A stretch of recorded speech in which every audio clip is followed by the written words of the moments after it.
Good morning बच्चों, engineering academy के online portal पर आप लोगों का स्वागत है। आज हम लोग बहुत ही इंपॉर्टेंट टॉपिक डिस्कस करने वाले हैं, किरचॉफ वोल्टेज लॉ। जैसे कि इसे पहले क्लास में हम लोगों ने स्टडी किया था किरचॉफ करंट लॉ, और आज हम लोग देख रहे हैं केवीएल यानी किरचॉफ वोल्टेज लॉ। देखिए बच्चों, मैं आप लोगों को इतनी बात बता दूं कि केसीएल और केवीएल इलेक्ट्रिकल के हर एक सब्जेक्ट की कहीं ना कहीं जड़ें हैं। अगर आप लोगों की प्रोफेंसी बहुत बढ़िया है केसीएल और केवीएल में, तो आपको किसी भी सब्जेक्ट में दिक्कत नहीं होने वाली। अगर हम लोग बेसिक कॉन्सेप्ट की बात करें तो देखिए, किरचॉफ वोल्टेज लॉ का जो बेसिक कॉन्सेप्ट है, किरचॉफ वोल्टेज लॉ कहता है कि किसी भी लूप में algebraic sum of EMF plus algebraic sum of voltage drop is equal to 0। जैसे कि यहाँ पर हम लोग देख रहे हैं, ये हमारा ईएमएफ है, यहाँ पर कुछ लोड हम लोगों ने रजिस्टिव लोड लिया है, तो हम लोग लिख सकते हैं कि algebraic sum of EMF plus algebraic sum of voltage drop. तो बेटा वोल्टेज ड्रॉप को कैसे लिखेंगे हम लोग, आईआर वोल्टेज ड्रॉप बराबर 0। तो देखिए, यही एक ऐसा कॉन्सेप्ट है जो आगे चल के हम लोगों को अलग अलग तरह के न्यूमेरिकल में अप्लाई करना है। अब देखिए, अलग अलग केसेस हम लोगों को मिलेंगे। मान लिया कि ये कोई रेजिस्टेंस है जो लूप नंबर 1 और लूप नंबर 2 में कॉमन रहेगा। तो यदि करंट हम लोगों को resultant current I downward direction में देखना है, I1 भी हमारा डाउनवर्ड है, I2 भी हमारा डाउनवर्ड है, तो बेटा हम लोग लिखेंगे I बराबर I1 प्लस I2। अभी देखिए नेक्स्ट, यदि हम लोग ये कहेंगे कि लूप नंबर 1 का जो करंट है वो I1 डाउनवर्ड डायरेक्शन में है और करंट I2 हमारा अपवर्ड डायरेक्शन में है, तो हम लोग यहाँ लिखेंगे I1 माइनस I2। अब देखिए, यहाँ पर हम लोग क्या लिखेंगे, I बराबर I1 प्लस I2, दोनों सेम डायरेक्शन में है, लेकिन करंट I के अपोजिट डायरेक्शन में इनका रिजल्टेंट फ्लो कर रहा है, तो हम लिखेंगे माइनस के I1 प्लस I2। तो देखिए, हम लोगों ने अभी तक ये देखा है कि ईएमएफ प्लस वोल्टेज ड्रॉप को यदि हम किसी भी लूप में ऐड कर दें तो रिजल्टेंट हम लोगों को 0 मिल जाएगा। ये कुछ अलग अलग से केसेस हम लोगों ने स्पेसिफाई किए। अब देखिए, यदि हम लोग केसीएल और केवीएल की बात करें तो सबसे ज़्यादा जो इम्पोर्टेंट होता है दोनों में, वो होता है इक्वेशन को बनाना। यदि हम लोगों को इक्वेशन बनानी आ गई तो फिर हमारे लिए न्यूमेरिकल कुछ नहीं है। तो हम लोग पहले ये देखेंगे कि किसी भी एग्जाम्पल या किसी भी न्यूमेरिकल में हम लोग केवीएल इक्वेशन लिखते कैसे हैं। तो देखिए, सबसे पहला काम यही है कि आप पता लगाएंगे कि लूप कितनी है। ये लूप मतलब क्लोज पाथ आपके कितने बन रहे हैं। तो यहाँ देखा हमने, एक क्लोज पाथ ये है, दूसरा क्लोज पाथ ये है और थर्ड क्लोज पाथ ये है। अब देखिए, लूप में जैसा हम लोगों ने केसीएल में देखा था, तो केसीएल में हम लोगों ने कहा था कि यदि नोड पर वोल्टेज नहीं है तो मानिए, तो यही काम आपको यहाँ करना है कि यदि लूप में करंट नहीं है तो अपनी मर्जी से जिस भी डायरेक्शन में आप चाहते हो आप करंट को मान लीजिए। अब जैसा कि मैंने ये कहा कि मैं I1, I2 और I3 इस डायरेक्शन में मैंने लिया है। अब हम लोगों को देखना है कि हम लोग केवीएल इक्वेशन को कैसे लिखेंगे।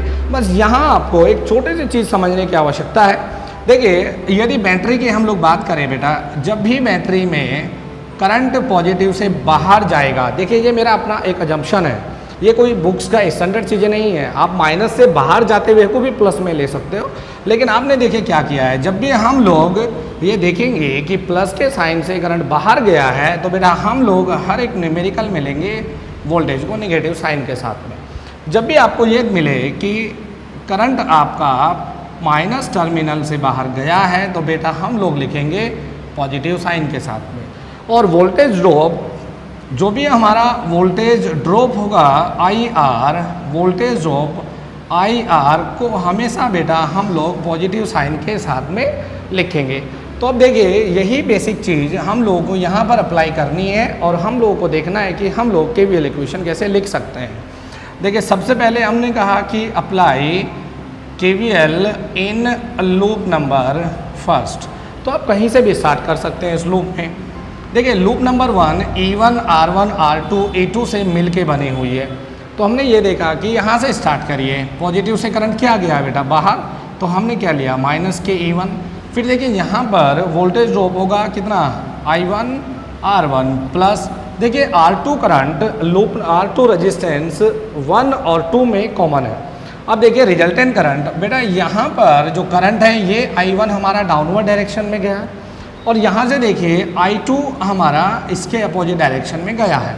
तो रिजल्टेंट करंट कितना होगा, I1 माइनस I2 R2। फिर हम लोग आगे चलते हैं। देखिए, आगे देखिए, माइनस से करंट बेटा बाहर गया है, तो हम लोग क्या लिखेंगे यहाँ, प्लस के E2 बराबर 0। इक्वेशन नंबर 1 हम इसको कहेंगे।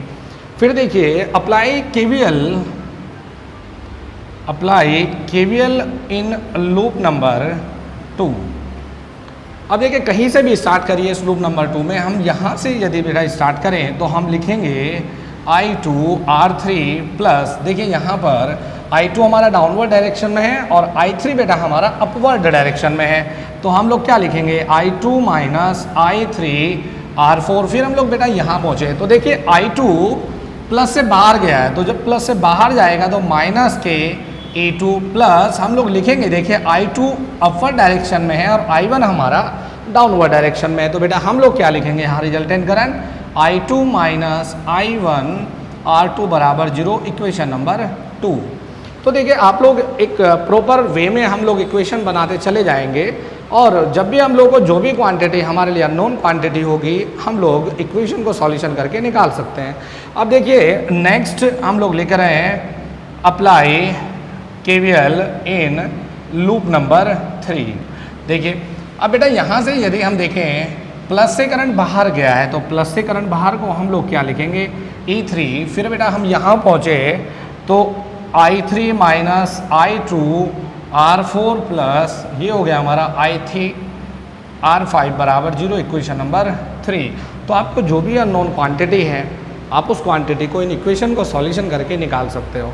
लेकिन बेटा देखिए यहाँ पर एक बहुत ही अच्छा सा ऑब्जेक्टिव आता है, हम लोगों को ये पता है कि इक्वेशन 1, 2 और 3 अलग अलग से जो हम लोगों ने इक्वेशन लिखा है लूप नंबर 1 और 2 में 3 में, बहुत बार ये आ जाता है कि किसी भी नेटवर्क में नंबर ऑफ केवीएल इक्वेशन कितनी बनती है। तो देखिए नंबर ऑफ केवीएल इक्वेशन हम लोग लिखेंगे, नंबर ऑफ केवीएल इक्वेशन का फॉर्मूला होता है b माइनस एन प्लस 1। तो b बेटा हमारा क्या है नंबर ऑफ ब्रांच, n हमारा क्या है नंबर ऑफ नोड। इस फॉर्मूले में आप वैल्यू रख के किसी में भी नेटवर्क में बता सकते हैं कि नंबर ऑफ केवीएल इक्वेशन कितनी बनेगी। देखिए मैं कभी भी प्रीफर नहीं करूँगा कि आप केवीएल से किसी न्यूमेरिकल को सॉल्यूशन करें, क्योंकि केसीएल में जहाँ ये काम 1 या 2 इक्वेशन कर सकती है वहीं केवीएल में आपको 2 या 3 इक्वेशन बनानी पड़ेगी। यदि हम नंबर ऑफ इक्वेशन की बात करें, यदि नंबर ऑफ इक्वेशन हमारी ज़्यादा होगी बेटा तो उतना ही ज़्यादा टाइम हम लोगों को सॉल्यूशन करने में लग जाएगा। लेकिन कुछ ऐसे न्यूमेरिकल प्रॉब्लम है जो आपको केसीएल से करने में थोड़ा सा टाइम लग सकता है, लेकिन केवीएल से करने में आप लोगों को बहुत जल्दी से बहुत कम समय में आप आंसर दे सकते हो। जैसे कि सबसे लास्ट में मैंने ये न्यूमेरिकल लिया है, तो ये न्यूमेरिकल को हम लोग केसीएल से भी कर सकते हैं और केवीएल से भी कर सकते हैं। अब देखिए मैं आपको ये बता दूं कि जब भी कभी 2 लूप पॉइंट, मैंने कहा है लूप पॉइंट, लूप नहीं कहा है, जब भी कभी 2 लूप पॉइंट किसी करंट सोर्स के द्वारा कनेक्ट होते हैं तो ये एक सिंगल लूप की तरह कार्य करता है और इसको हम लोग सुपर लूप एनालिसिस कहते हैं। अब देखिए ये क्वेश्चन है, मान लिया मेरे से ये पूछा गया है कि करंट आई बताइए, करंट आई बताइए, तो यहाँ हम लोगों को केसीएल अप्लाई करने की आवश्यकता नहीं है, यहाँ हम लोग सुपर मैश एनालिसिस से भी आंसर दे सकते हैं। जैसे कि बेटा ये नोड है, यहाँ पर करंट कितना होगा I+2, I+2। अब आपको करना यही है कि ये यहाँ से लेके बेटा यहाँ तक ये पूरी एक लूप कहलाएगी, अलग अलग लूप नहीं है, ये पूरी एक लूप है। अब आप केवीएल लगाइए, माइनस के 100 प्लस के 5i प्लस के 5i प्लस 2। अब देखिए प्लस से बाहर गया है तो माइनस के 50 बराबर 0, तो ये हो गया हमारा माइनस के 150 प्लस के 10i प्लस के 10 बराबर 0।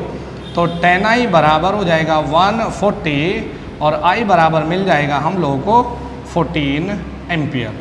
तो देखिए ये कुछ ऐसे न्यूमेरिकल हैं जो आपको यदि हम लोग केसीएल से करते तो हमें थोड़ा सा टाइम लग जाता, लेकिन हम लोग केसीएल से केवीएल से करके इस न्यूमेरिकल को बहुत जल्दी से बता सकते हैं। तो देखिए हम लोगों ने अभी तक इन वीडियोज़ में देखा है कि केसीएल से न्यूमेरिकल का सॉल्यूशन कैसे करना है, केवीएल से न्यूमेरिकल का सॉल्यूशन कैसे करना है।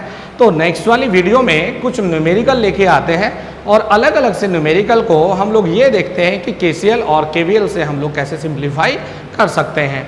तो बेटा इसके लिए आप यही करिए, चैनल को सब्सक्राइब करिए और लेटेस्ट अपडेटेड वीडियो से आप लोग अपडेट रहिए। तो चलिए आज के लिए इतना ही। Thank you very much, on all the very best.